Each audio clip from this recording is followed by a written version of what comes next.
ব্লগের পঞ্চম পর্বে এসে আজকে আমরা ভাইজ্যাকের সবথেকে আকর্ষিত জায়গা কৈলাসগিরি ঘুরে দেখব। তার সাথে সাথে দেখব টিনেটি পার্ক এবং ভাইজ্যাক মিউজিয়াম। গতকাল আমরা ঘুরে দেখেছিলাম ভাইজ্যাকের সবথেকে বড় জু, সেটাকে জু বলা ভুলই হবে, ঘুরে দেখলাম সেটা একটা জঙ্গলেরই সমান। আর এমন ইউনিক ইউনিক সমস্ত অ্যানিম্যাল দেখলাম বা রেপটাইল দেখলাম বা স্নেক দেখলাম যেগুলো সচরাচর দেখাই যায় না। সেটা না দেখে থাকলে সেই ব্লগটা গতকাল পাবলিশ করেছি, অবশ্যই গিয়ে দেখে নাও। আমরা ভাইজ্যাক এসেছি, এসে আমরা প্রথম দিনই একটা অটো ভাড়া করে বাইরে সাইট সিইং করতে বেরিয়ে পড়েছিলাম এবং একটা একটা করে সাইট সিইংয়ের ভিডিও আমার চ্যানেলে আপলোড করতে থাকছি। তো চলো টিনেটি পার্কে আজকে তোমাদের ঘুরে দেখাই। টিনেটি পার্কে ঘুরেই দেখলাম দারুণ দারুণ জিনিস সমস্ত রয়েছে যেগুলো আমাদের এখানে তো দেখাই যায় না। গোটা পার্কটা সুন্দরভাবে সুসজ্জিত এবং দেখো সবাই লেগে পড়েছে এক্সারসাইজ করতে। অত্যাধুনিক এক্সারসাইজ মেশিনে ভর্তি ছিল এই পার্কটা এবং সবাই সেগুলো পেয়ে এত এক্সাইটেড। এখানে দেখো আমি আমার শ্বশুরমশাইয়ের সাথে এটা ট্রাই করছি, এর আগে আমার শাশুড়ি মা আর আমার বর ট্রাই করলো। আমার কিন্তু বেশ মাথা ঘুরছিল কিন্তু খুব এক্সাইটেডও লাগছিল। এটা আবার এক ধরনের, দেখো আমার শ্বশুরমশাই করছে হাত দিয়ে দিয়ে ওপরে তোলা বিভিন্ন ধরনের এক্সারসাইজের জন্য। আর এখানে টিকিট ফ্রি ছিল টিনেটি পার্কটা।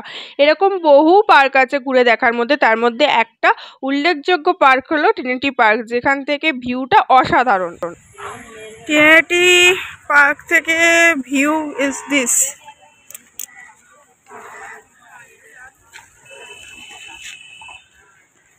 পাহাড় সমুদ্রে এসে মিশছে, ঠিক এই জায়গাতে এসেই বোঝা যাবে পাহাড় সমুদ্রে এসে মিশছে। টিনেটি পার্কের ঠিক নিচেই বিচটাতে এরকম একটা বিশাল বড় জাহাজ দাঁড়িয়ে ছিল। জাহাজটার কাছেও যাওয়া যেত কিন্তু তাতে করে অনেকটা নিচে নামতে হতো, তো আমরা উপর থেকেই দেখলাম। জাহাজটার কাজ চলছিল, কিছু হয়তো মেরামতির কাজ চলছিল, আওয়াজ আসছিল।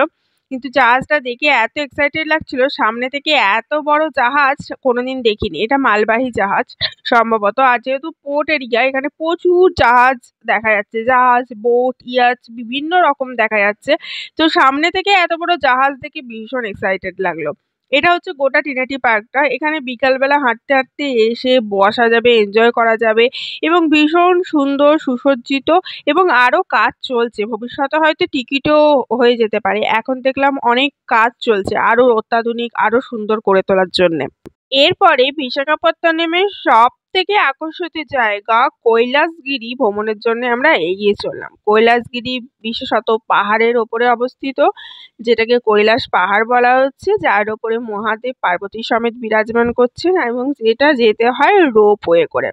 রোপওয়ের টিকিট এখানে 150 টাকা করেছিল এবং বাচ্চাদের 80 টাকা করেছিল। খুব একটা ডিস্টেন্স নয়, সামান্য, জাস্ট রোপওয়েতে উঠলেই সঙ্গে সঙ্গে শেষ হয়ে যাচ্ছে। কিন্তু এটা হেঁটেও যাওয়া যায়, পাহাড়ের ওপরে হেঁটে যাওয়ারও রাস্তা রয়েছে, কিন্তু রোপওয়ে যাওয়ার এক্সপিরিয়েন্সটা আলাদা। রোপওয়ে করে যখন তুমি যাবে, দেখো রোপওয়ে গুলো আসছে, রোপওয়ে করে যখন তুমি যাবে তখন পুরো ভাইজ্যাক শহরটা তুমি ভিউটা দেখতে পাবে, যেটার একটা অসাধারণ মাধুর্য, যেটা আমি তোমাকে বলে বোঝাতে পারবো না।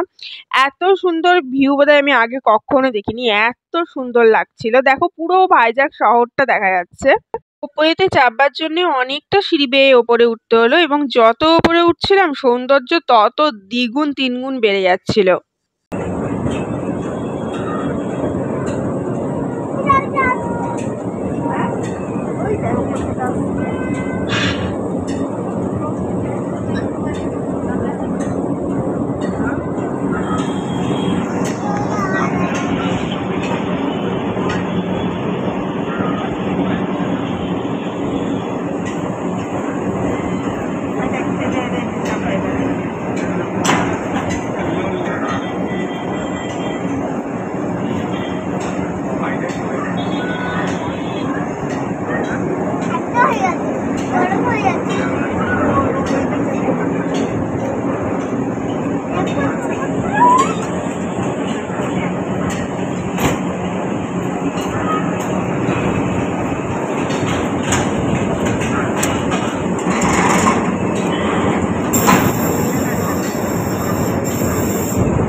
4 থেকে 5 জন অ্যালাউ হচ্ছে।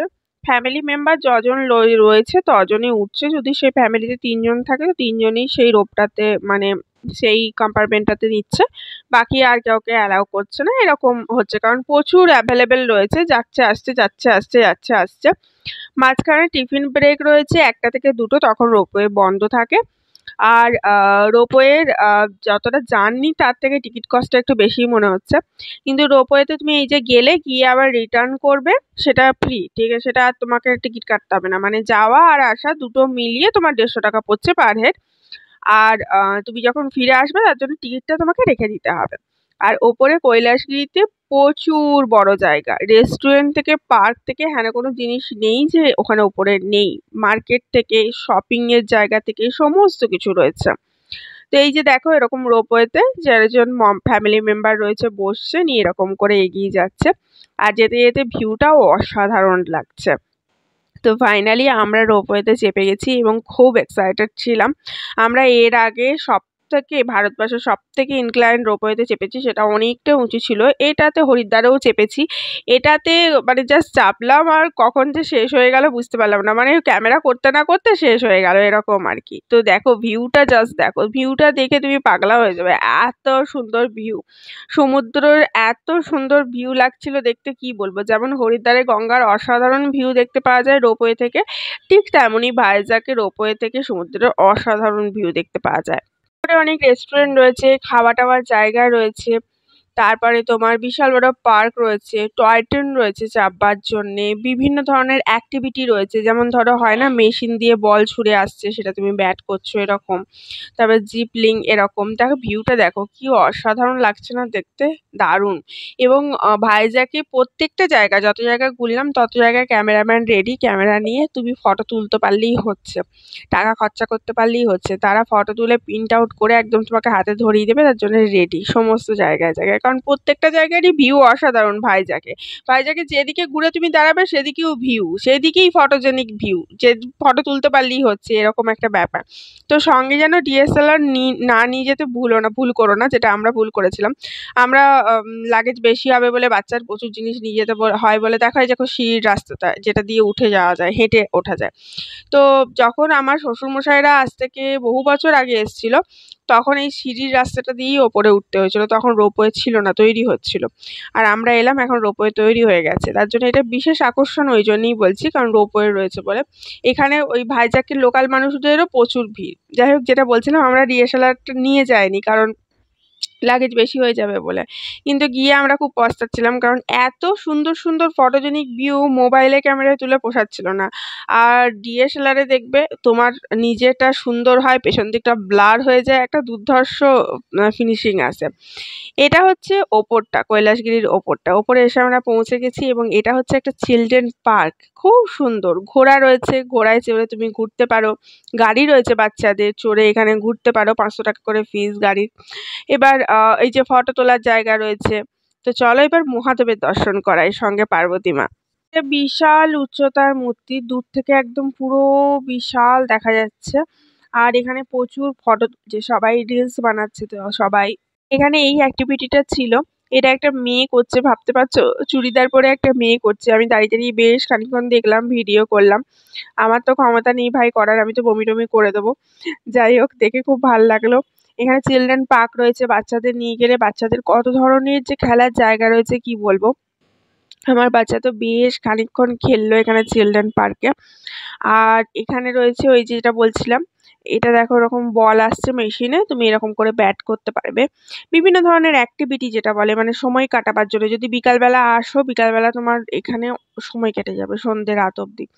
ফেরার সময় আমাদের অনেকক্ষণ অপেক্ষা করতে হয়েছিল, মাঝখানে তোমার রোপওয়ে কিছু প্রবলেম হয়েছিল, সেটা ঠিকঠাক করলো, অনেকক্ষণ লাইন দিতে হয়েছিল। তারপরে আবার আমরা ফিরলাম আর কি, তারপরে ঠিক করে দিল, ওরা ঠিক করলো, তারপরে আমরা ফিরলাম দাঁড়িয়ে থেকে লাইন দিয়ে।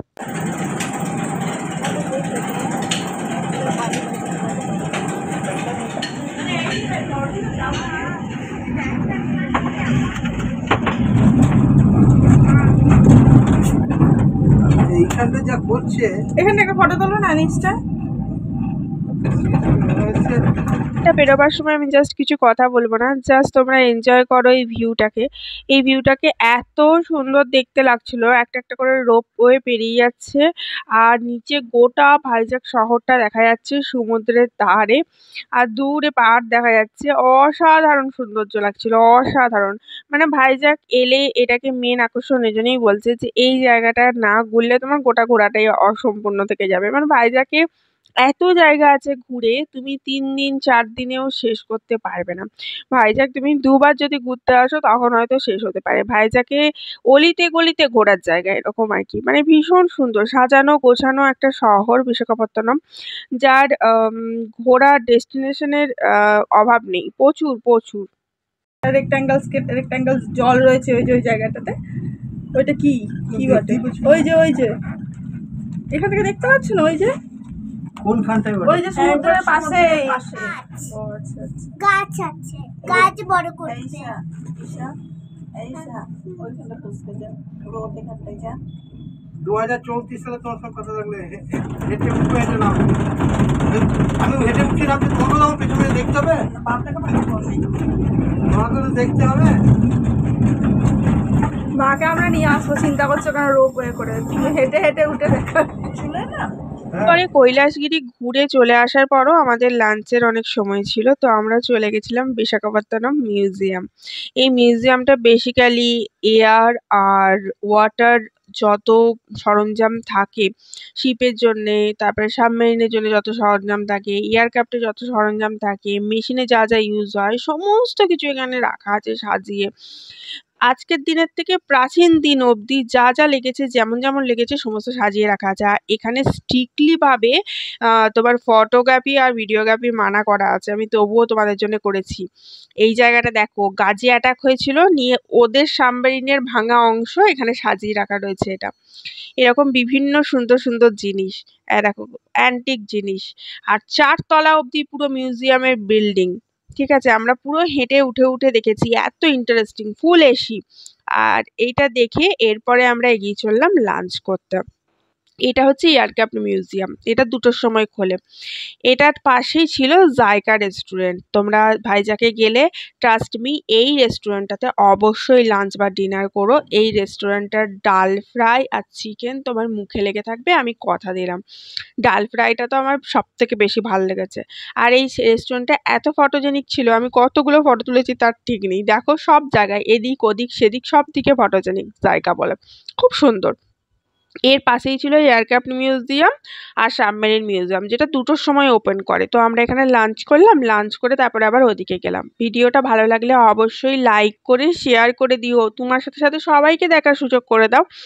আর অবশ্যই অবশ্যই চ্যানেলটাকে সাবস্ক্রাইব করে রাখো, আরও সুন্দর সুন্দর ভিডিও আসতে চলেছে। আর যারা অলরেডি সাবস্ক্রাইব করে ভিডিও দেখছি তাদেরকে অসংখ্য ধন্যবাদ। আমি এর পরের পার্টে তোমাদের সাথে সাবমেরিন মিউজিয়ামের পুরো ভেতরটা শেয়ার করব, যেটা আমাদের কখনোই আমরা নিজেরা দেখতে পারবো না। একটা অরিজিনাল সাবমেরিনের ভেতরে কি কি থাকে, যেটা ওই মিউজিয়ামে গিয়েই দেখলাম। আমি তো অবাক যে ভেতরে এত কিছু রয়েছে, এরকম জায়গার মধ্যে ওরা বসবাস করে, জলের তলায় নিঃশ্বাস নেয়, দুর্ধর্ষ ছিল। তো এগুলো ছিল আমাদের লাঞ্চ। আমরা রাইস নিয়েছিলাম, প্লেন স্টিম রাইস, তার সাথে তন্দুরি রুটি, চিকেন, ডাল ফ্রাই আর স্যালাড ছিল, আর লাস্টে দিয়েছিলাম দহি। তো আজ আসি, সবাই ভালো থেকো, সুস্থ থেকো, আবার দেখা হচ্ছে কালকে। Love you all, tata, bye by.